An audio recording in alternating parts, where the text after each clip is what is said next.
Great. Hi, I'm Dylan Kissel from Ashland High School. Hi, wonderful to meet you. You as well. Hi, Sequoia. We're here with Team Press from Road News at Ashland High School, and we're very excited to interview you after seeing your film, What Lies Upstream. I like that you're flanking me. Yeah, it's good. We're closing you in. There's no escape. So we expect There's no going upstream, actually. No. That's at this spot. Yep. So, in seeing your film, I was thinking about a lot of things. One of which was that a lot of these problems at the federal level make me wonder if we don't have these same sorts of issues in our own locale. Because as you were saying, you couldn't tell if a lot of these chemicals were in your water because few of them smell as strongly as MCM3, right? Yeah. So the chemical. I wouldn't expect you to remember the name of the chemical.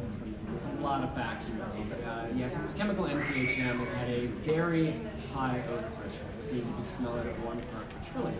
Right. And this is what actually triggered a massive crisis because people could smell that this chemical was in their water. Now, in reality, there are hundreds, if not thousands, of chemicals at a similar concentration in our drinking water. What are we? Louder, please? Yeah. I'm Sorry. pretty loud. Sorry. Well, I mean, I'm not sure what that means. All right. Usually people tell me to be more quiet. That's about what I hear. All right. So we were saying that so MCHM it has a very high odor threshold, which means that you can smell it in the parts per trillion. So, excuse me, low odor threshold. So basically, what I'm saying is that MCHM, the reason that this contamination occurred is because people smelled it in the water. Had they not smelled the chemical, they would not have known that their drinking water was contaminated. In reality, over the process of my investigation, I discovered that, in fact, this is the norm. There are many chemicals in our water that we cannot smell. Concentrations that are higher, worse than MCHM, and yet it's not. It doesn't cause a crisis. It's not considered really a problem because we don't know about it, because we don't look for these chemicals. In fact, there's only 76 chemicals that water companies are required by our federal government to test for. By the EPA list, I would do that. Right. So, and then a few other contaminants. But there, and just in commerce alone, there are 80,000 plus chemicals that are used, of which we know very little about the science. So, these are some of the sort of factual elements that we see in the film that are used to build a broader case around why our regulatory system isn't working. Right. And of course, you've seen the film, so did you get this sense? You didn't really know as you were watching it who the good guys were or the bad guys? Mm-hmm. Yeah.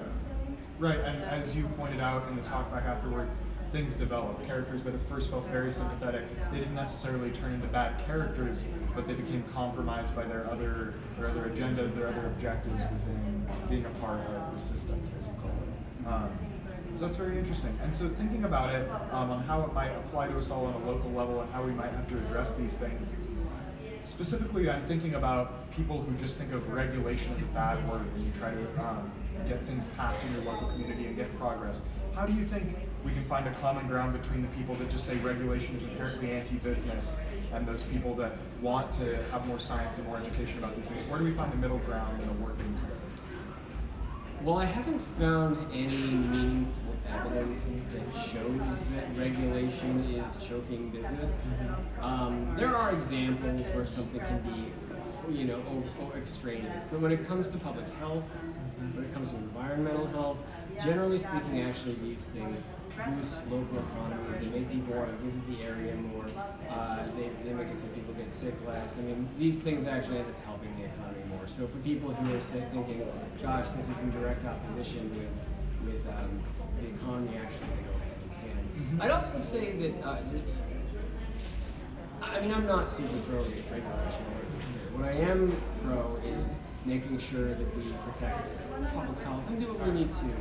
And that basically comes back to the Constitution, and the Bill of Rights and the things that our country was founded on. We have principles of life, liberty, and the pursuit of happiness. Right? This is something that our country really believes in. In order to have those things, you need clean water. You cannot, if you are a 3-year-old child or a 2-year-old child and suddenly you have lead poisoning because you drank the water, and now you have behavioral problems, you have developmental problems. These things end up not only being horrible burden on the economy, but a horrible burden on that poor child who never had the opportunity to really pursue happiness or to have the experience of liberty because they were affected by something which is necessary for survival. So this is all, it's not rocket science, obviously, to figure out that we need clean water for people to be able to survive. This should be something we should all be able to.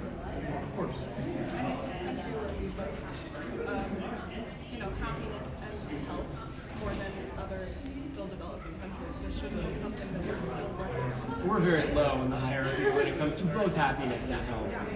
Yeah, I think we're actually one of the lowest in terms of developed countries when it comes to happiness. That has some correlation with health.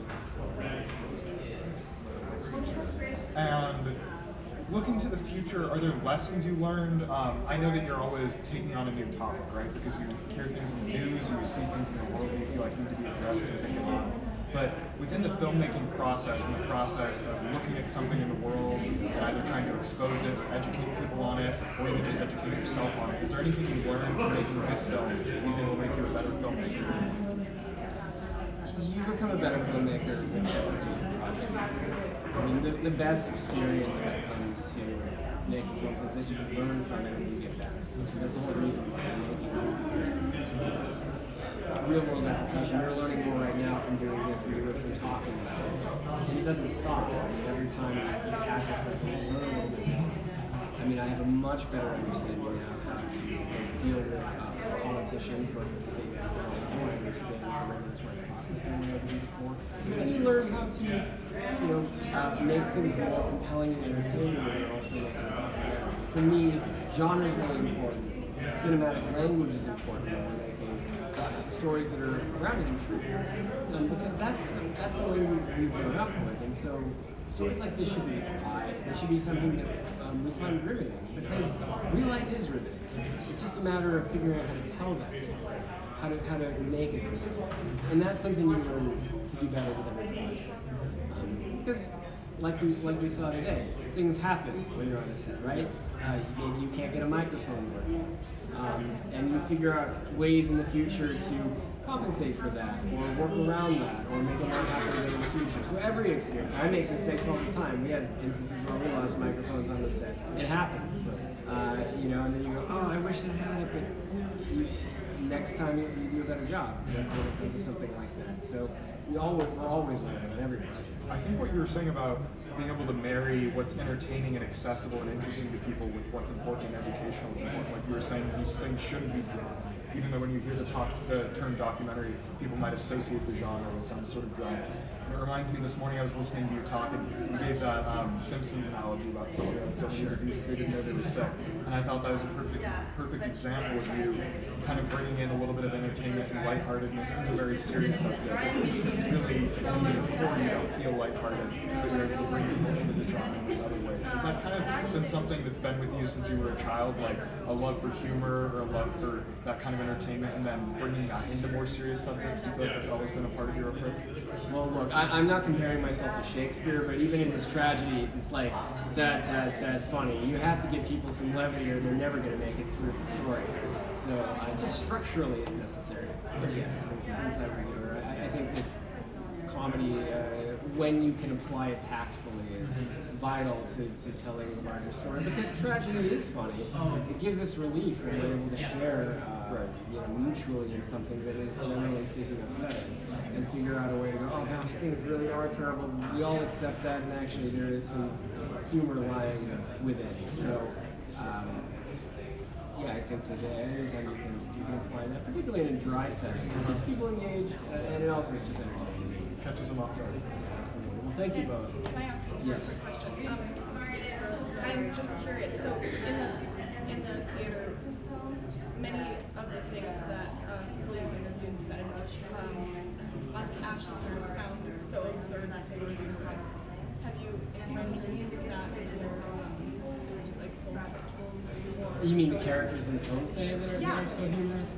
Yeah, I mean, when you're building a film, you're making a clock. You're basically, it's finely tuned. There are moments where you're hoping people will laugh. Human moments that I think everyone find kind of funny because they're so representative of something that is intrinsic or feels like an archetype or something. So I haven't really found a lot of variation in terms of where those moves happens sometimes. But I'm always really gratified that it's working. It takes a lot of hours to make. Speaking of the clock, you gotta get going. Thank you. Thanks for your time. Yeah, it's great.